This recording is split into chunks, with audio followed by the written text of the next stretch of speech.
Hello everyone, आज हम लोग ट्रिगोनोमेट्री का वैल्यू निकालना सीखेंगे। वो भी शॉर्ट ट्रिक से बहुत आसानी से सीखेंगे। ठीक है, पहले एक एग्जांपल लेके जैसे समझाता हूँ। तो मान लो हमें साइन ऑफ 17π/3 का वैल्यू निकालना है।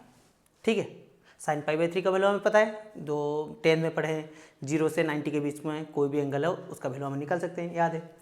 तो इसको निकालने के लिए पहले क्या करेंगे, जो भी एंगल दिया होगा इसके अंदर 7π/3 जो भी एंगल दिया हो उसको ऐसे लिखेंगे n pi plus minus theta. इसी तरीके से लिखने की कोशिश करेंगे।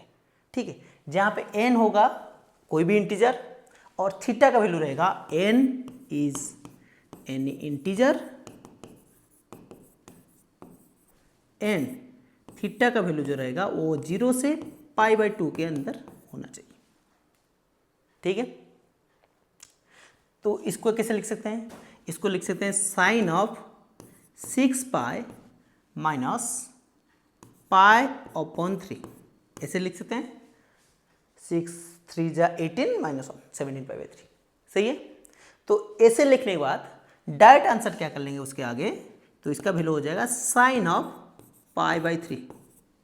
ठीक है, साइन ऑफ π/3 मतलब sine of nπ plus minus theta अगर है और उसको हम डायरेक्ट लिख सकते हैं साइन ऑफ थीटा। ठीक है, यहाँ पे साइन ऑफ 6π माइनस π/3 था, इसलिए हम लिख दिए साइन ऑफ π/3। और फिर देखेंगे कि ये जो एंगल है 17π/3 वो कौन से क्वाड्रेंट में आता है। तो अगर यहाँ पे देखेंगे तो 6π माइनस π/3 पहले 2π 4π देन 6π एंटी क्लॉकवाइज चले गए, पॉजिटिव था, फिर नेगेटिव आ रहा है तो क्लॉकवाइज जाएंगे, क्लॉकवाइज जाएंगे तो हमें फोर्थ क्वाड्रेंट में आ रहा है, फोर्थ क्वाड्रेंट में मिल रहा है ना ये वाला एंगल। तो अगर फोर्थ क्वाड्रेंट में मिल रहा है तो इसके आगे क्या बैठा देंगे, नेगेटिव, क्योंकि फोर्थ क्वाड्रेंट साइन का गण नहीं है, वहाँ पे साइन का वैल्यू नेगेटिव होता है, इसलिए यहाँ पे वैल्यू जो साइन रहेगा वो नेगेटिव रहेगा, मतलब आंसर हो जाएगा नेगेटिव ऑफ √3/2। ठीक है, क्या किया मैंने, जो एंगल था उसको nπ प्लस माइनस थीटा में लिखा, मैं इसको लिख दिया 6π, यहाँ पे था 17π/3, मैं उसको लिख दिया 6π माइनस π/3। ठीक है, तो जो ट्रिगोनोमेट्रिक फंक्शन था उसी ट्रिगोनोमेट्रिक फंक्शन को उठा के यहाँ पे लिख दिया, साइन को साइन पे की जगह लिख दिया, और जो एंगल था उसमें से बस थीटा को लेना है। किसको लेना है, छोटा वाला, तो π/3 इसको ले लिया। ठीक है, और जो एंगल पहले वाला जो पहले से एंगल था 17π/3 यानी 6π माइनस π/3 उसका वैल्यू निकाल लिए कौन से क्वाड्रेंट में आ रहा है। ठीक है, और उस क्वाड्रेंट के हिसाब से नेगेटिव या पॉजिटिव डाल देंगे। ठीक है, आसान है ना। तो यहाँ पे फॉर्मूला बन रहा है हमारा, ऐसे याद रख सकते हैं, एनी ट्रिगोनोमेट्रिक, यहाँ पे बस साइन कॉस का नहीं है, जितने भी ट्रिगोनोमेट्रिक फंक्शन है सबके लिए ए वाला फॉर्मूला काम देगा, सबके लिए, सबके ऊपर अप्लाई होता है। एनी ट्रिगोनोमेट्रिक फंक्शन अगर nπ प्लस माइनस थीटा होगा तो इसका वैल्यू आ जाएगा सेम ट्रिगोनोमेट्रिक फंक्शन, जो भी ट्रिगोनोमेट्रिक, यहाँ पे साइन था साइन आ गया, सेम ट्रिगोनोमेट्रिक फंक्शन बस थीटा हो जाएगा, जो हमें पता होगा, क्योंकि कोई भी एंगल थीटा लेंगे 0 से 90 के बीच, वो जनरली सबको पता होता है। तो यहाँ पे एक ब्रैकेट दे देंगे, ब्रैकेट के अंदर हम प्लस या माइनस, पॉजिटिव या नेगेटिव लिखेंगे क्वाड्रेंट के हिसाब से। ठीक है, और एक क्वेश्चन करके देखते हैं। अगर हमें निकालना है tan ऑफ 19π/3, इसका वैल्यू कैसे निकालेंगे, tan ऑफ यहाँ पे लिख सकते हैं 6π प्लस π/3।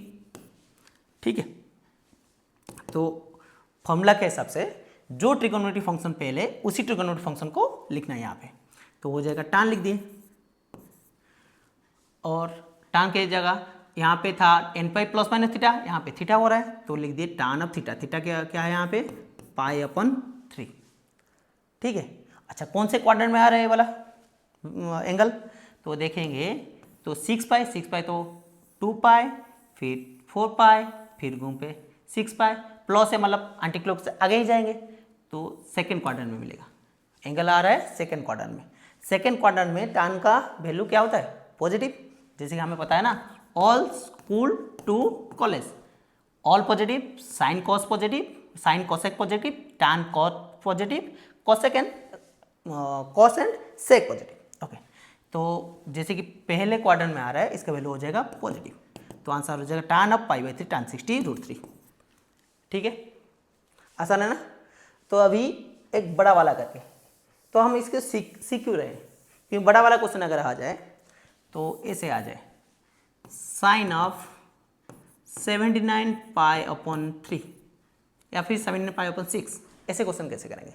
इसको लिख सकते हैं sine of 13 pi plus pi by 6, 13 6 78। Okay, तो इसका डायरेक्ट आंसर लिख सकते हैं sine of pi upon 6। 13 pi मतलब कौन से क्वाड्रेंट में आएगा, ऑड नंबर है, इवन नंबर पाई में यहाँ आएगा, ऑड नंबर पाई में यहाँ पे आता है। ठीक है, और देख लेते हैं यहाँ पे पाई 2 पाई, 2 पाई में इधर आ रहे हैं, 3 पाई में इधर, 4 पाई में इधर, 6 पाई में इस साइड आ रहे हैं। ठीक है, इसलिए ऑड नंबर पे यहाँ पे पहुँचेंगे, तो ऑड नंबर 13 होगा तो यहाँ पे पहुँचे होंगे, फिर प्लस पाई बाई 6 मतलब थर्ड क्वाड्रेंट में हुआ, और साइन का वैल्यू जो पहला वाला देखेंगे, दूसरा वाला नहीं पहला वाला देखेंगे, साइन का वैल्यू फोर्थ क्वाड्रेंट में, थर्ड क्वाड्रेंट में नेगेटिव होता है, तो आंसर हो जाएगा नेगेटिव में sine of 30 degree, that is -1/2। ठीक है, आसान है ना। तो आपके लिए होमवर्क है, find the value of cosec 82 ऐसे, कोसेक वही ले लो 77 pi upon 3 and tan 51 pi upon 52 pi upon 15, ऐसे ले लेते हैं 49 पाई अपॉन 6। ठीक है, कोशिश करना। Thank you.